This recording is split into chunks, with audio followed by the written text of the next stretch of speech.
नमस्कार साथियों, एक बार फिर से मेरे YouTube चैनल पे आपका हार्दिक स्वागत है। आज हम बात करेंगे 16 जनवरी 2023 की मुख्य खबरें क्या हैं और उनसे क्या-क्या प्रश्न बन सकते हैं। तो सबसे पहले हम बात करते हैं दावोस सम्मेलन की।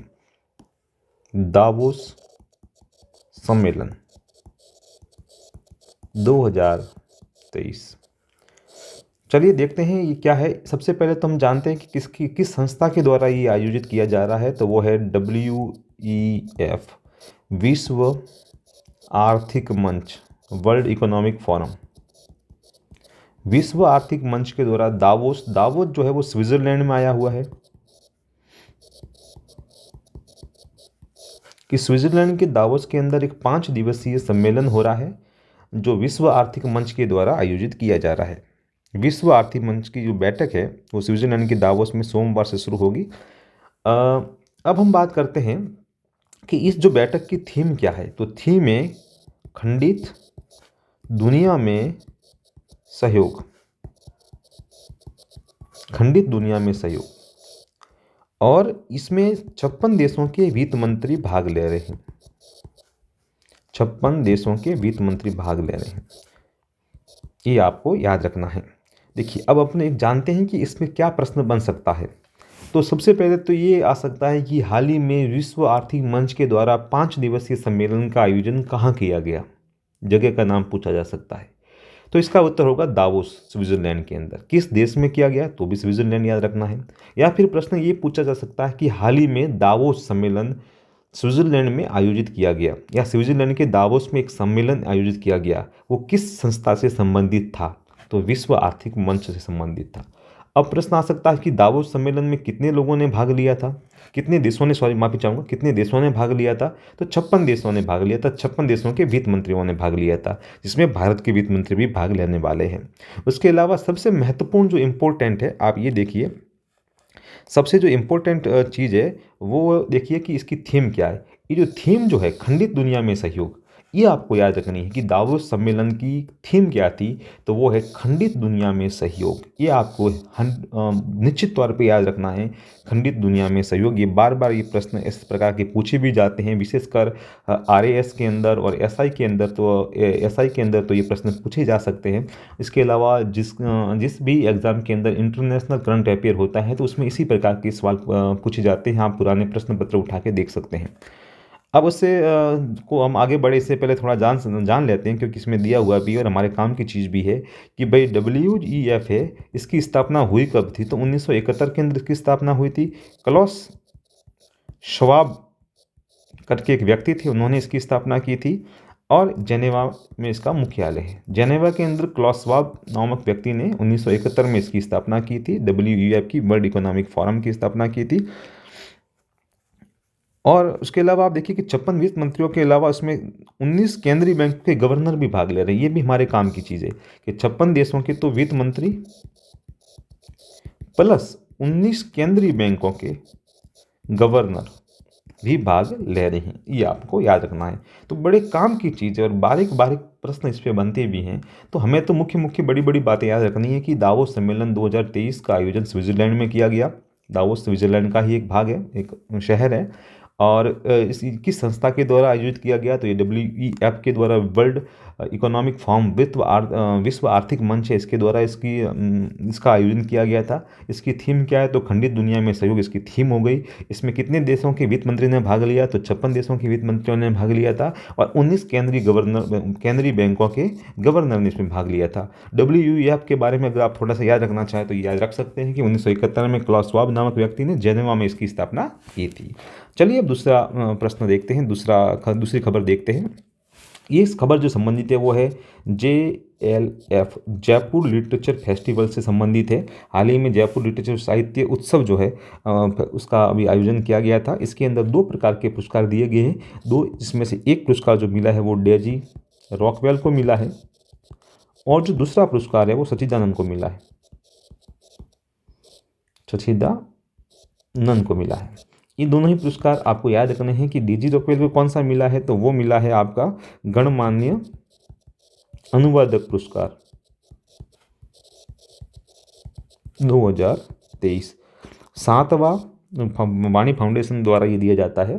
गणमान्य अनुवादक पुरस्कार 2023 है वो डेजी रॉकवेल है। डेजी रॉकवेल का सम्मान जो आप एक बार देख लीजिए यहाँ पर, हिंदी और उर्दू भाषा में योगदान के लिए इनको दिया गया। हिंदी और उर्दू भाषा के योगदान के लिए ये अनुवाद वैश्विक साहित्यिक परिदृश्य में हिंदी और उर्दू भाषा में योगदान के लिए।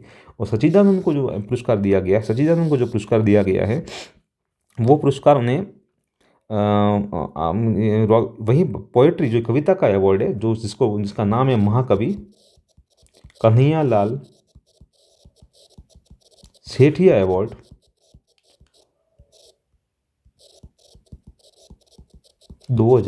महाकवि कन्हैयालाल सेठिया अवार्ड सच्चिदानंद को दिया गया है कविता के क्षेत्र में। पोएट्री अवार्ड है आधुनिक भारतीय काव्य के कवि, आलोचक, संपादक हैं और मलयालम भाषा में ये किताब लिखते हैं, साहित्य मलयालम भाषा में लिखते हैं। तो ये आपको याद रखना है कि महाकवि कन्हैयालाल सेठिया अवार्ड किसे दिया गया है, तो ये सच्चिदानंद को दिया गया है। और डेजी रॉकवेल को गणमान्य अनुवादक पुरस्कार 2023 दिया गया। तो ये मान के चलिए कि आने वाली परीक्षाओं में इस प्रश्न के पूछने की संभावना, मुझे लग रहा है 100% संभावना है कि ये प्रश्न महाकवि कन्हैयालाल सेठिया अवार्ड किसे दिया गया है निश्चित तौर पे पूछा जाएगा, या फिर गणमान्य अनुवादक पुरस्कार। आने वाली परीक्षाओं में वो भले आपकी थर्ड ग्रेड की हो सकती है या फिर सीईटी की हो सकती है, इसमें निश्चित तौर पर ये प्रश्न पूछा जाएगा ही। अब आगे वाली न्यूज़ देखते हैं। इसके अंदर है हवा महल, एक आपको याद रखना है हवा महल फेस्टिवल। अभी हाल ही में हवा महल फेस्टिवल मनाया गया है। तो ये आपको याद रखना है कि हवा महल फेस्टिवल कब मनाया गया, कहाँ मनाया गया है, तो ये जयपुर में मनाया गया है। कब मनाया गया है, तो 15 जनवरी 2023 को हवा महल फेस्टिवल मनाया गया है, ये आपको याद रखना है। और प्रश्न इस पर क्या बनता है, एक प्रश्न तो ये भी बन सकता है कि हाल ही में हवा महल फेस्टिवल कहाँ मनाया गया है, तो ये तो लोग एक आइडिया लगा के भी कर सकते हैं अगर पढ़ा हुआ नहीं है कि भाई जयपुर हवा महल जयपुर में है तो जयपुर में मनाया गया होगा। कब मनाने की संभावना ये पूछा जा सकता है कि कब मनाया गया था, तो 15 जनवरी आपको 2023 याद रखना है, 15 जनवरी 2023 याद रखना है। उसके अलावा ये प्रश्न पूछा जा सकता है कि हाल ही में जयपुर की किस इमारत के नाम पर एक फेस्टिवल मनाया गया, एक समारोह मनाया गया, तो वो आपको हवा महल याद रखना है। यहाँ थोड़ी सी दिक्कत हो सकती है कि ये प्रश्न आ सकता है कि हाल ही में एक इमारत के नाम पर एक फेस्टिवल का आयोजन किया गया था, वह इमारत है, हाल ही में एक इमारत के नाम पर एक फेस्टिवल या उत्सव का आयोजन किया गया था, वो इमारत कौन सी है, तो वो है हवा महल। ये आपको हवा महल याद रखना है कि वो इमारत हवा महल है जिसके ऊपर 15 जनवरी 2023 को एक फेस्टिवल का आयोजन किया गया था, जिसमें मुख्यमंत्री, विधानसभा अध्यक्ष, मुख्य सचिव महोदय ने भी भाग लिया था। अब आगे वाली देखते हैं, लेपर्ड 2 यूक्रेन में तैनात करने पर क्यों छिड़ी है बहस। अपन को सिर्फ इतना ध्यान रखना है लेपर्ड 2 क्या है। अपने प्रश्न यही आ सकता है कि लेपर्ड 2 क्या है, या प्रश्न ये आएगा हाल ही में चर्चाओं में रहा लेपर्ड 2 है, तो ये इसका उत्तर होगा युद्धक टैंक है। ये आपको याद रखना है और निश्चित तौर पर प्रश्न आने की पूरी संभावना है कि लेपर्ड 2 क्या है। लेपर्ड 2 और ऑप्शंस में दे देंगे, वन विभाग द्वारा चलाई गई योजना है, कोई हेलीकॉप्टर है, या युद्धक टैंक है, या युद्धपोत है। तो आपको याद रखना है ये आधुनिक तकनीकों से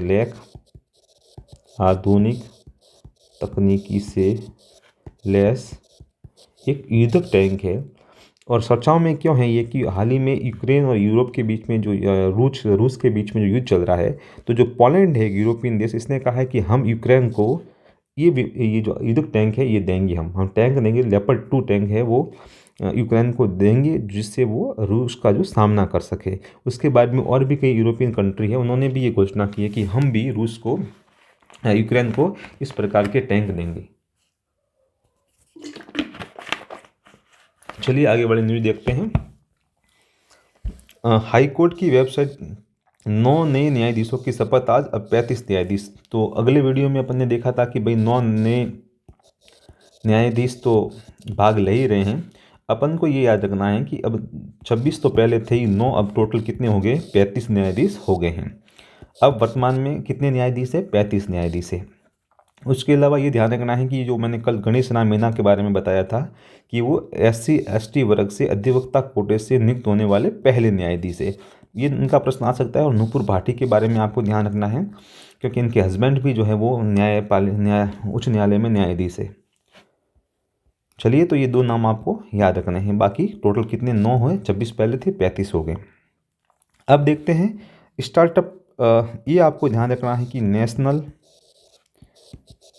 स्टार्टअप डे कब मनाया जाता है? 16 जनवरी को। प्रश्न आ सकता है कि भी नेशनल स्टार्टअप डे कब मनाया जाता है, तो वो आपको 16 जनवरी याद रखना है। उसके अलावा एक चीज़ यहाँ याद रखने वाली है अपने कि भाई पिछले कुछ वर्षों की अभूतपूर्व वृद्धि के कारण भारत विश्व का तीसरा सबसे बड़ा स्टार्टअप इकोसिस्टम बन गया है। स्टार्टअप इकोसिस्टम कौन सा स्थान है भारत का विश्व में? तीसरा स्थान, ये आपको याद रखना है। इसके अलावा आपको ये ध्यान रखना है कि राजस्थान इन्वेस्टर्स कॉन्क्लेव का आयोजन कहाँ किया जा रहा है, कहाँ किया गया था? तो आपको याद रखना है 16 जनवरी 2023 को भामाशाह टेक्नो हब जयपुर में, जयपुर के अंदर राजस्थान इन्वेस्टर कॉन्क्लेव का आयोजन किया जा रहा है। ये आपको ध्यान रखना है। अब आता है मिस यूनिवर्स। प्रश्न कई परीक्षाओं में पूछे भी जाते हैं। ये नॉर्मल प्रश्न है, आपको याद रखना है कि हाल ही में मिस यूनिवर्स का खिताब किसे दिया गया है? तो वो आपको याद रखना है R Bonnie Gabriel. R Bonnie Gabriel याद रखना है। R Bonnie Gabriel. R Bonnie Gabriel को हाल ही में मिस यूनिवर्स का खिताब दिया गया है। इससे पहले वाली मिस यूनिवर्स कौन थी? तो वो आपको हरना संधू याद रखना है। ये 72वीं मिस यूनिवर्स है और हरना संधू जो वो 71वीं मिस यूनिवर्स थी। आपको ध्यान रखना है। जो ये अमेरिका की है। आर बॉनी ग्रेबियल का संबंध किससे है? अमेरिका से है। अंतिम खबर देखते हैं, जयसमंद बांध। बाकी आपको देखने की कोई ज़रूरत नहीं है। जयसमंद बांध किस जिले में है? अलवर में। प्रश्न आ सकता है हाल ही में सुर्खियों में रहा जयसमंद बांध किस। देखिए, बांधों के बारे में तो राजस्थान के भूगोल से भी प्रश्न बनते हैं। तो जयसमंद बांध इसलिए कि ये सुर्खियों में है अतिक्रमण की वजह से। तो ये अभी हाल ही की परीक्षा में जो परीक्षा है उसमें आने की संभावना है कि भाई जयसमंद बांध किस जिले में है? तो ये अलवर में है। ये ध्यान रखना। ये प्रश्न में इसीलिए मैं बता रहा हूँ आपको कि एक तो जयसमंद झील है, कई बार कन्फ्यूज हो जाता है। जयसमंद झील है वो तो उदयपुर में, जयसमंद झील उदयपुर में, लेकिन जयसमंद बांध के बारे में प्रश्न आ जाए तो वो आपको अलवर पढ़ना है। तो चलिए, आज की वीडियो को यहीं ख़त्म करते हैं। उम्मीद करता हूँ ये चीज़ें बहुत काम की है। आप इनको देख लेंगे तो आपको फिर वो कोई करंट अफेयर्स पढ़ने की ज़रूरत नहीं है। मैं आपको विश्वास दिलवाता हूँ। अगर ये वीडियो आपको अच्छे लग रहे हैं तो प्लीज़ चैनल को तो सब्सक्राइब कर ही सकते हैं, आप कर लीजिए। लाइक कर सकते हैं, वीडियो को शेयर कर सकते हैं। मिलते हैं अगले वीडियो में, तब तक के लिए दीजिए इजाज़त। धन्यवाद।